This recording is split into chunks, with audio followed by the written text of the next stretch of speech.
Are you telling me that you built a time machine out of a DeLorean?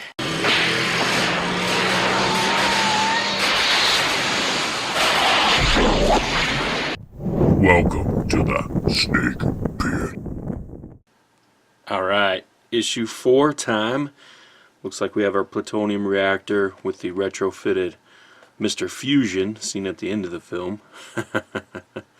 So, like I've been doing, I'm going to do this faster than Joey. Alright, as promised, faster than Joey. And once this goes onto the car, you'll see underneath the Mr. Fusion assembly is the original cap that below was the plutonium chamber. So, and I did manage to get my two springs on there.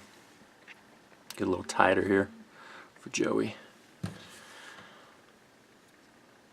Kind of hard to see them, but they are both on there. It's a dumb design, really. They don't do a lot, but they do bounce back a little bit.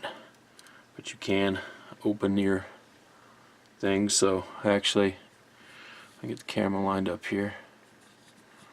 May not have enough light,